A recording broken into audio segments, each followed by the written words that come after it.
Velkomin í tilraunastofuna. Allt er efni og við vitum að við stofuhita geta efni tekið á sig mismunandi ham. Við erum með fast efni í storkuham, við erum með fljótandi efni í vökvaham og svífandi lofti er gas í loftham. En ætli það sé til efni sem getur tekið á sig mismunandi ham við stofuhita fyrir framan augun á okkur? Ok, ég ætla bara að svara þessu. Já, það eru til efni sem að haga sér öðruvísi en önnur efni. Þau geta verið í storkuham og fljótandi í höndunum á okkur við stofuhita og við getum búið til þannig efni í eldhúsinu okkar sem að gera þau náttúrulega fáránlega spennandi. Það sem ég ætla að búa til er ónjútónískur vökvi. Það er enda til miklu skemmtilegra nafn á þennan hlut. Oobleck. Oobleck er orð sem að frægur bandarískur rithöfundur Dr. Seuss notaði yfir grænt slímugt efni sem að hagaði sér svolítið eins og ónjútónískur vökvi.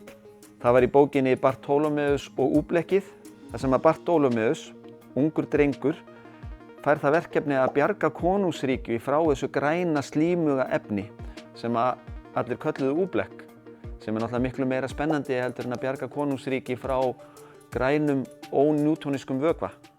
Til þess að þið geti búið til Oobleck í eldhúsinu heima hjá ykkur, þá þurfið þið 1,5 bolli af kartöflumjöli, 1 bolli af vatni og það er voða gaman að setja kannski 1 dropa af matarlykt út í vatnið til þess að gera þetta aðeins svona skemmtilegra.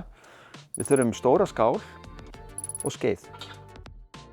Ef þið eigið matarlykt þá er mjög skemmtilegt að setja eins og 1-2 dropa af matarlykt út í vatnið til þess að fá svona skemmtilegan lit á Oobleckið.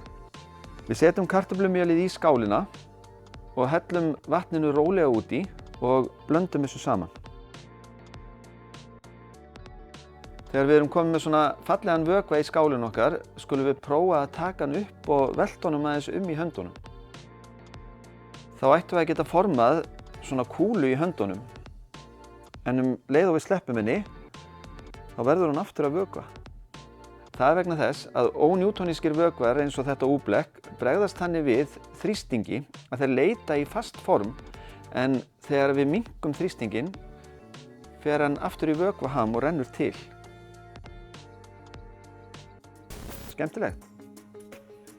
Í náttúrunni þá getum við fundið fyrirbæri eins og kviksyndi sem að hegða sér svolítið svona eins og ónjútónískur vökvi og í hversdagslífinu, fyrir okkur sem að munum eftir tómatsósu í glerflöskum, þá hagar sú tómatsósa sér svolítið á svipaðan hátt líka. Hvort haldið þið til dæmis að það sé betra að hrista flöskuna eða berja í botninn á henni til þess að ná tómatsósun út eða bíða bara rólegur á meðan hún rennur af stað?